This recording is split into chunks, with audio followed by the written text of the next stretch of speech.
নমস্কার দর্শক বন্ধু, আমি অভিজিৎ আপনাদের সামনে উপস্থিত হয়েছি ইনস্টা খবর নিয়ে। ইনস্টা খবরে আপনারা তথ্য জানেন মুহূর্তে।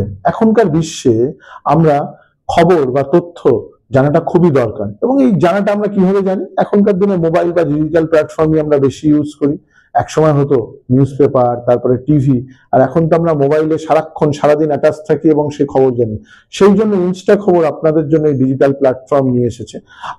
আমরা এখানে বিভিন্ন বিষয় নিয়ে কথা বলবো: রাজনীতি, খেলাধুলা, বিনোদন, এবং আমরা পশ্চিমবঙ্গ, ভারতবর্ষ তথা বিশ্বের বিভিন্ন প্রান্তের যে দৈনন্দিন খবরগুলো আছে সেগুলো নিয়ে আপনাদের সাথে শেয়ার করব। যদি আমাদের চ্যানেলটা আপনাদের ভালো লেগে থাকে তাহলে লাইক, কমেন্ট, শেয়ার ও সাবস্ক্রাইব করবেন। আপনাদের এই আশীর্বাদটা কিন্তু আমাদের খুবই প্রয়োজন। আপনাদের এই আশীর্বাদের মাধ্যমে কিন্তু আমরা বেড়ে উঠতে চাই। ইনস্টা খবরের প্রথম প্রতিবেদন: ভারতবর্ষের সবচেয়ে আজকের দিনে চর্চিত নাম এবং যে ভারতবর্ষকে সারা বিশ্ব মানচিত্রে উজ্জ্বল করেছে সেই ডি গুকেশকে নিয়ে। ডি গুকেশ, যে 2006 সালে তামিলনাড়ুতে 29শে মে জন্মগ্রহণ করে, মাত্র 18 বছর বয়সে সে বিশ্ব চ্যাম্পিয়ন হয়েছে। সে দাবাতে বিশ্বের সর্বকনিষ্ঠ চ্যাম্পিয়ন। এর আগে অনেক বড় বড় দাবা প্লেয়ার এসেছে, কিন্তু এত কম বয়সে কেউ আসেনি। ম্যাগনাস কার্লসেনও আসেনি, বিশ্বনাথন আনন্দ আসেনি, গ্যারি কাসপারভ, গ্যারি মার্কভ, কেউ এই বয়সে বিশ্ব চ্যাম্পিয়ন হয়নি।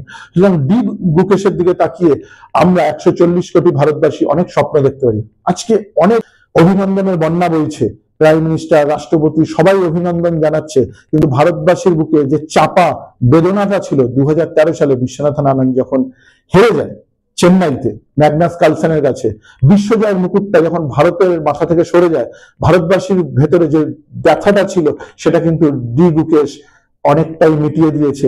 এবং আমরা আশা করতে পারি ডি গুকেশের মাধ্যমে আমরা আরো অনেক বছর বিশ্ব দাবাতে রাজত্ব করব।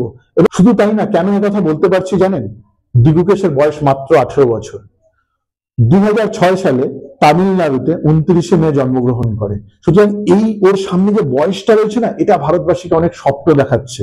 কেন, অনেক দিন এই ছেলেটা ভারতবর্ষের মুখ উজ্জ্বল রাখতে পারবে। কি হয় জানেন তো, দাবাতে একটা বয়স অব্দি এটা এত কম্পিটিটিভ গেম, যেখানে একটা বয়সের পরে মানে ধীরে ধীরে প্লেয়াররা আর টানতে পারে না। কিন্তু ডি গুকেশের সামনে একটা উজ্জ্বল ভবিষ্যৎ রয়েছে, যাকে নিয়ে আমরা প্রত্যেকটা ভারতবাসী স্বপ্ন দেখতে পারি।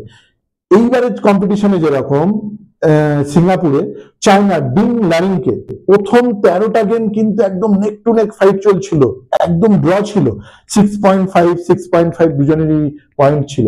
লাস্ট গেমে 14 নম্বর গেমে ডিং লারিংকে হারিয়ে আমাদের ডি গুকেশ বিশ্ব চ্যাম্পিয়ন হয়েছে, এবং ডি গুকেশকে তার জন্য ইনস্টা খবরের পক্ষ থেকে অনেক অনেক অনেক অভিনন্দন।